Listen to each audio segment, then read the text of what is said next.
Bonjour tout le monde et bienvenue dans Chit Chat French, le podcast pour ceux qui apprennent le français. Je suis Alice et avec moi aujourd'hui Thomas. Salut Thomas. Salut Alice, bonjour à tous, je suis vraiment content d'être là aujourd'hui. On a un sujet vraiment amusant aujourd'hui Thomas. On va parler de superstition et de chance. Tu es superstitieux, toi ? Honnêtement, un peu oui.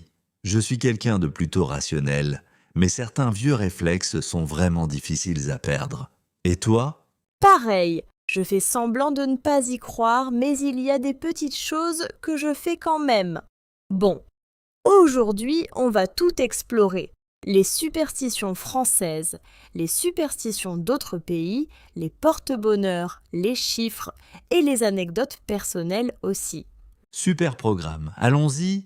Alors, commençons par les classiques. En France, quelle est la superstition que tu entends le plus souvent ? Oh, sans hésiter, le vendredi 13, c'est très commun.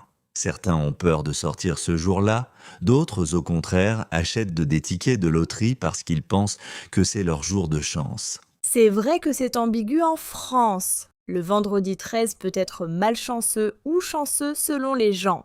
Exactement. En Angleterre ou aux États-Unis, c'est considéré plutôt malchanceux. Mais en France, il y a cette tradition d'acheter des tickets de loto ce jour-là. C'est fascinant, non ? Tout à fait. Moi, j'ai une amie qui ne prend jamais l'avion un vendredi 13. Elle reporte des voyages entiers pour ça.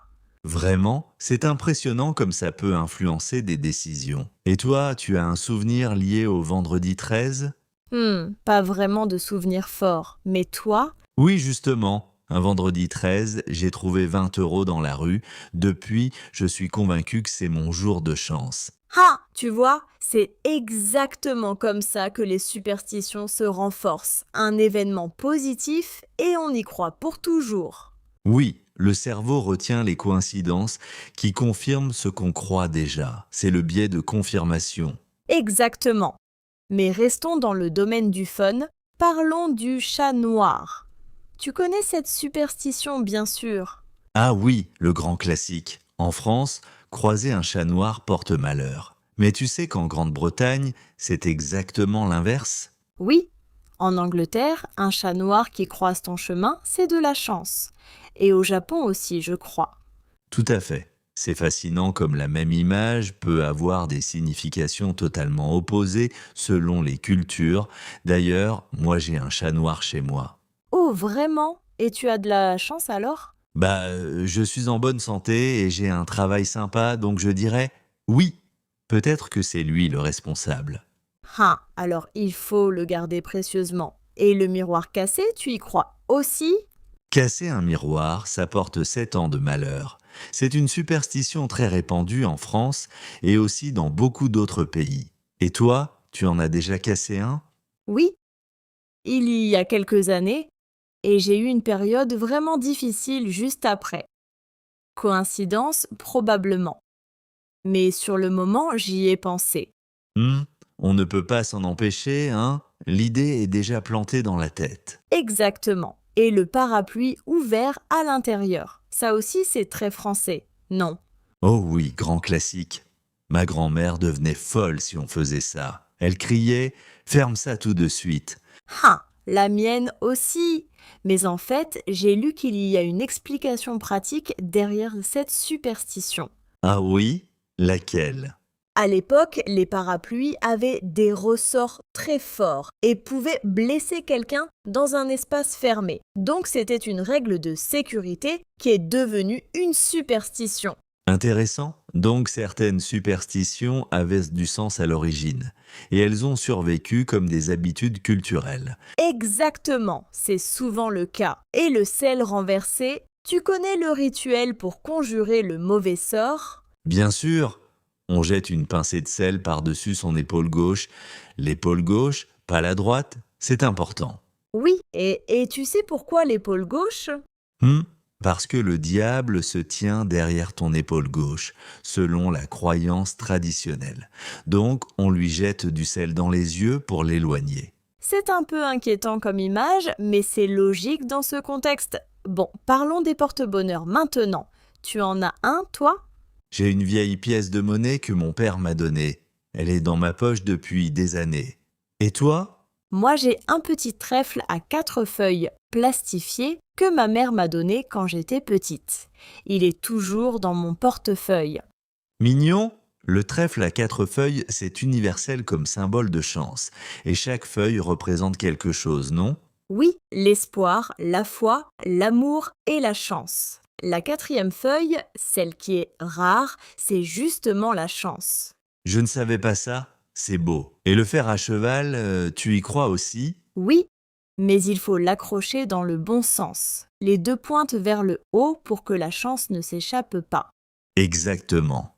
Si les pointes sont vers le bas, la chance se déverse et disparaît. Ma tante a un fer à cheval au-dessus de sa porte depuis 30 ans. Et elle a de la chance? Elle est heureuse en tout cas. Allez, changeons un peu de sujet. Parlons des chiffres chanceux et malchanceux. Oui, bonne idée.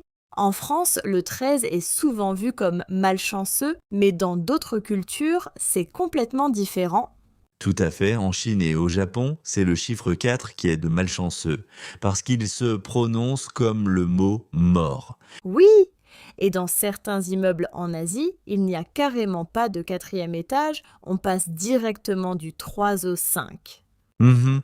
Comme certains hôtels occidentaux qui n'ont pas de chambre numéro 13. C'est la même logique. Et en Italie, tu sais que c'est le 17 qui porte malheur, pas le 13? Ah oui, parce que en chiffre romain, 17 s'écrit 17, qui est une anagramme de vixi, ce qui signifie j'ai vécu en latin. Donc, je suis mort. C'est fascinant. Chaque culture a construit ses propres peurs autour des chiffres, souvent avec une histoire derrière. Exactement. Et les chiffres chanceux alors, en France, c'est le 7, non? Oui, le 7 est partout. 7 jours de la semaine, 7 couleurs de l'arc-en-ciel, 7 merveilles hors du monde. Il y a quelque chose de magique dans ce chiffre. Mhm. Et en Chine, c'est le 8 qui est le plus chanceux parce qu'il ressemble phonétiquement au mot prospérité. Les Jeux olympiques de Pékin ont commencé le 8 août 2008 à 8h08 du soir pour cette raison. Incroyable! On ne laisse vraiment rien au hasard quand on croit aux chiffres. Et toi, tu as un chiffre porte-bonheur personnel? Le 9, parce que c'est 3 fois 3. Et le 3 est déjà un chiffre très puissant symboliquement. Oh, j'adore ça! Logique mathématique appliquée à la superstition. Moi, c'est le 3, justement. La Trinité, le passé, présent, futur, les 3 vœux dans les contes. Ah, on se complète bien alors. Bon, est-ce qu'il y a des superstitions d'autres pays qui t'ont particulièrement surprise? Oui, j'ai lu qu'au Brésil, offrir un couteau à quelqu'un est très malchanceux. Ça signifierait que tu veux couper la relation. Ah, c'est intéressant. En France aussi d'ailleurs, on dit parfois qu'offrir des couteaux coupe l'amitié. Exactement. Et pour éviter ça, la personne qui reçoit le couteau doit donner une pièce de monnaie en échange pour acheter l'objet symboliquement.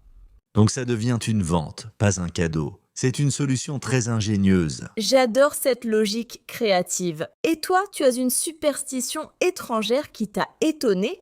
Oui, en Russie, si tu oublies quelque chose chez toi et que tu dois retourner le chercher, tu dois regarder dans un miroir avant de ressortir pour ne pas avoir de malchance. Ah oui, j'en ai entendu parler. C'est lié à l'idée que retourner chez soi interrompt un voyage et attire les mauvais esprits. Voilà. Et il y a aussi la superstition de ne jamais se serrer la main ou s'embrasser sur le seuil d'une porte. Dans plusieurs pays d'Europe de l'Est, ça porterait malheur. Ah oui, il faut entrer ou sortir complètement avant de se saluer. C'est pratique à savoir si tu voyages dans ces pays. Absolument.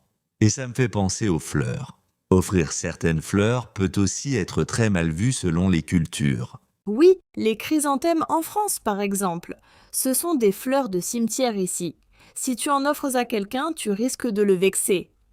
Tout à fait. J'ai déjà dû expliquer ça gentiment à un collègue étranger qui m'avait offert des chrysanthèmes avec beaucoup de bonne volonté. Ouf, c'est le genre de choses que personne ne t'apprend à l'école mais qui est très important culturellement. C'est exactement pour ça que des podcasts comme le nôtre sont utiles, non? Ah, bien sûr.